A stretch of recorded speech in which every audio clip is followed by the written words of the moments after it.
Now we are going to another important concept, that is monotone functions. Monotone functions. What is a monotone function? We know that monotone function is monotonically increasing or monotonically decreasing. So far we consider, so we are going to a definition that A is a part of A is a subset of F from A to R. Define a function F from A to R. Define a function F from A to R. Then, if for all x comma y fall in A with a x less than or equals y, you can choose x and y fall in A with x less than or equals y, then f of x less than or equals f of y. If any function f satisfies this condition, for x less than or equals y, for all x comma y fall in A, then f of x less than or equals f of y. Here this f is said to be an increasing function. Here f is said to be an increasing function. So a function is said to be increasing. F is said to be increasing if for all x comma y fall in the given domain with x less than or equals y, then f of x less than or equals f of y. If the equality does not appear, suppose the case is in this way. Suppose if x less than y under this argument, if x less than y, then f of x less than f of strictly less than f of y. If x less than y, then f of x strictly less than f of y, then this f is said to be strictly increasing. In the first case, f is increasing function. Second case, if the strict inequality only hold there, then in the second case f is said to be strictly increasing. Similarly, you can define the decreasing functions. How to define a decreasing function?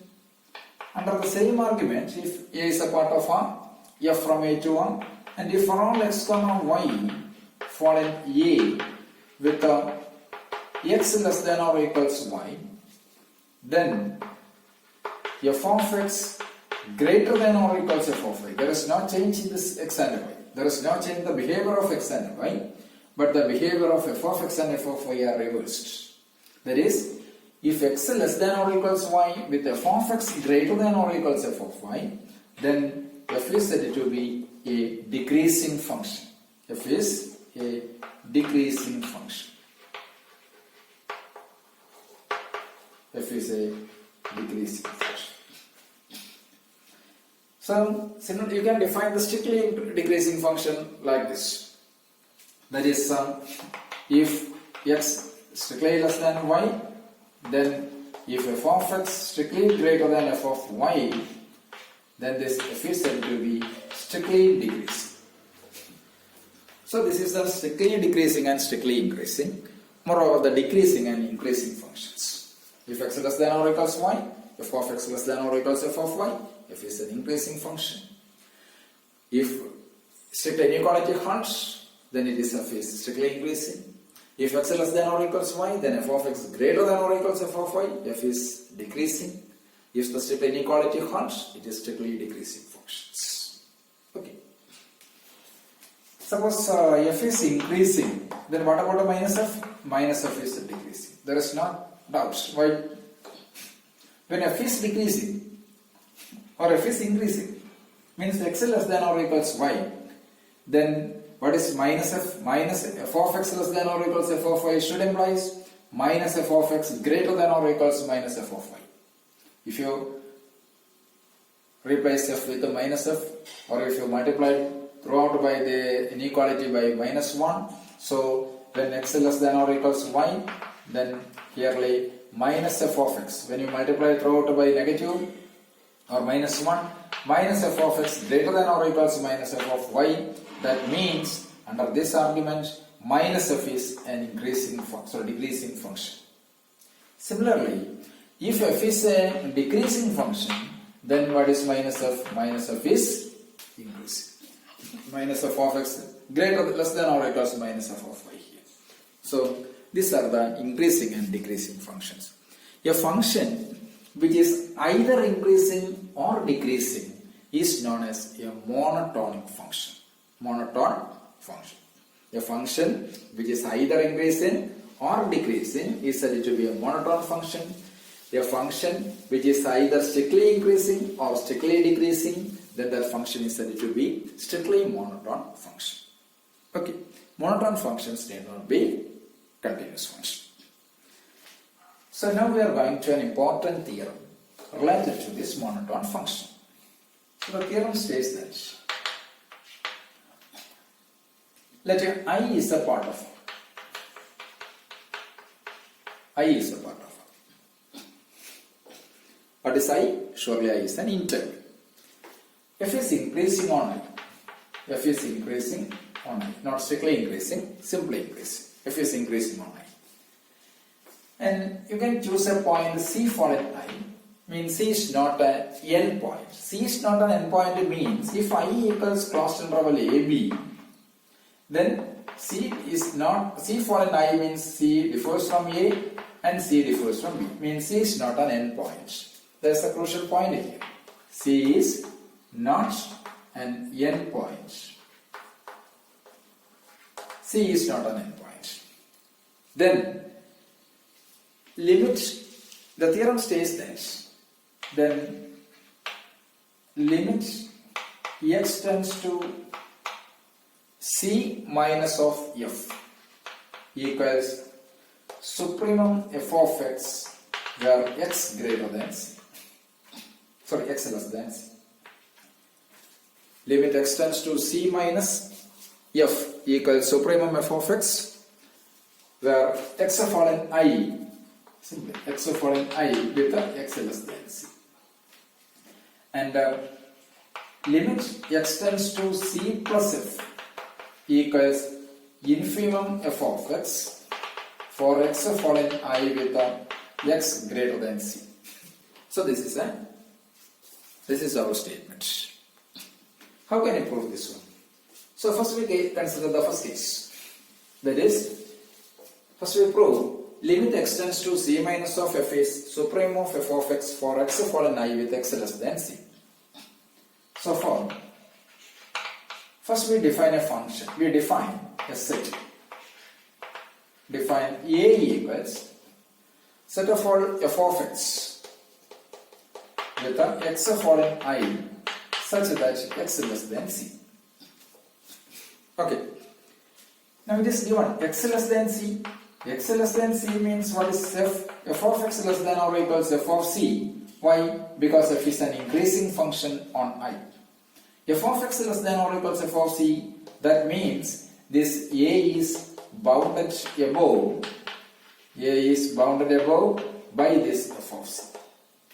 Okay. A is bounded above by f of C. Moreover, A is strictly non-empty. Why? Because Z is not an endpoint.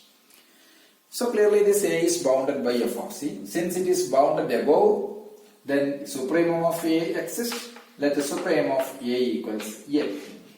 This is how it works. Supremum of A equals L. Since L is the supremum and epsilon is a positive quantity, surely L minus epsilon is not an upper bound of A. L minus epsilon is not an upper bound of A. Since L minus epsilon is not an upper bound, then we can find out a y in I such that y less than C with L minus epsilon less than this f of y strictly less than L. Okay. Y less than C. Y is in I. So y less than C.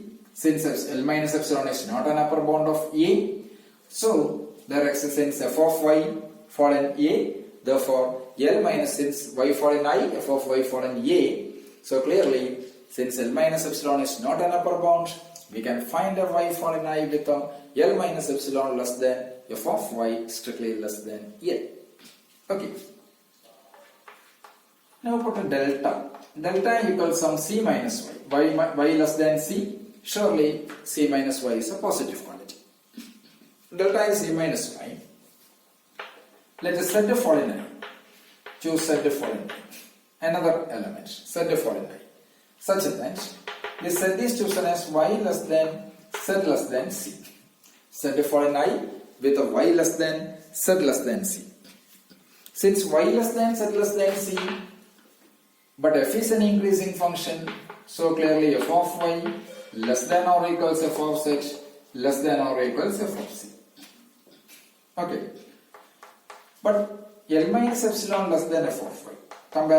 Combining these two, L minus epsilon less than f of y, but is f of y less than or equals f of z.